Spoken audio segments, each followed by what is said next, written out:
Fox, well, go back even a little bit farther. There was a good young archaeologist from the United States for about 3 years working in the Philippines. His instructions were specifically not to excavate, but just to collect surface finds of porcelains and stoneware.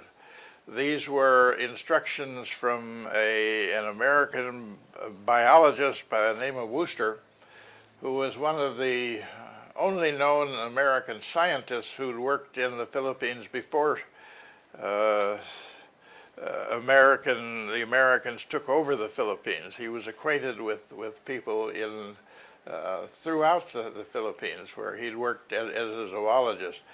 When the Americans came in, why, for quite some time, he was a high-level official with the government. He returned to the University of Michigan, I guess it was, and they had money there, and he's the one that hired the archaeologist, whose name right at the moment has disappeared. We can get it for you.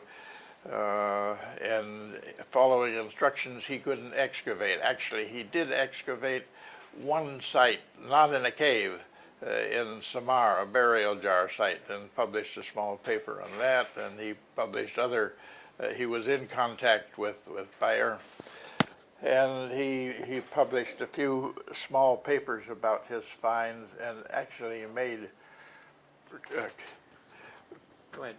collections of the non-porcelain stuff. And it so happened that part of my PhD thesis was on his collection primarily of earthenware and other non-porcelain materials from these sites in the Philippines. Your original question, say that again. Let's get back to your question. Yeah, your Palawan sites. Oh, okay. Yeah. And one of the sites that he mentioned was a site on the west coast of southern Palawan. And he went there. He had a little extra time from his cultural anthropology. He went there in about 57, 58, I guess it was, and discovered these sites and the Taban cave site. Later on, he excavated there, and they were getting some early carbon-14 dates, and realized that this was in contact with the mainland. We started work farther in the north in 1990, when the early 1990s, I guess, and discovered a site that Fox had heard about but had never seen close to the east coast of Palawan. And this has turned out to be a very important site with a very big platform in front of the overhang that protected the site from the rain. This is an area where there are no earthquakes like much of the Philippines, and no typhoons get in there like much of the Philippines, so it's a very well protected area. And we're down there in one fairly large area to approximately 2 meters. We have carbon-14 dates from that site at only about 90 centimeters down of over 10,000 years ago. So that it's likely when we're actually, they're a team that's developing there right now to uncover this 2 meter deep site that has HARS, that has everything.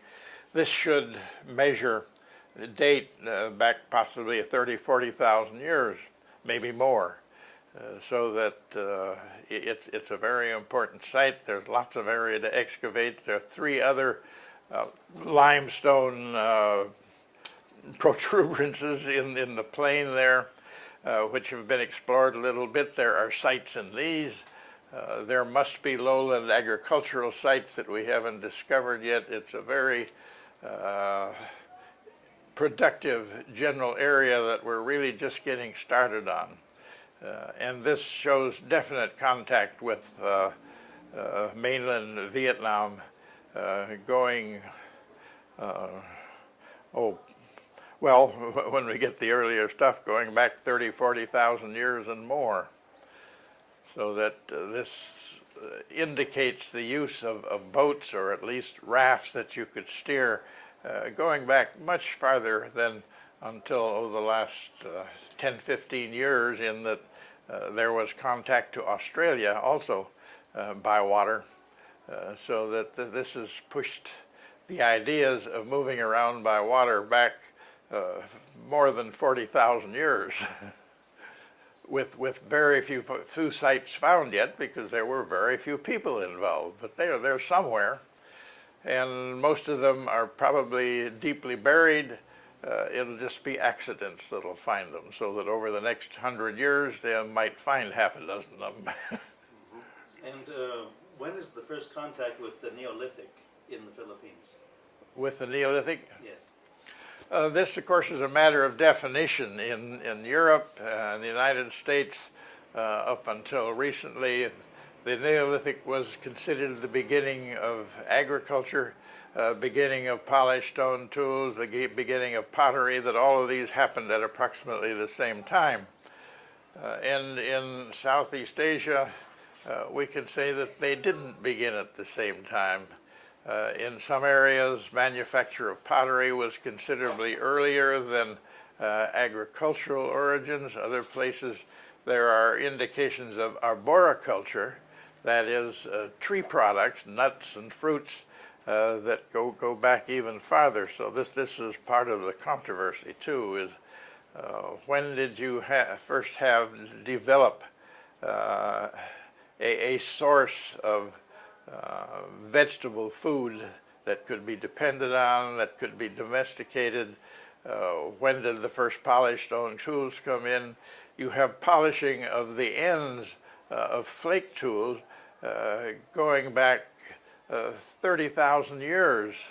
And this in Europe would almost automatically say Neolithic. So that we need to have a meeting, and we've been talking about this for years, to have a meeting to try to decide how are we going to define Neolithic in Southeast Asia, where these things that define the Neolithic in Europe, Africa, and the New World do not define it in Southeast Asia.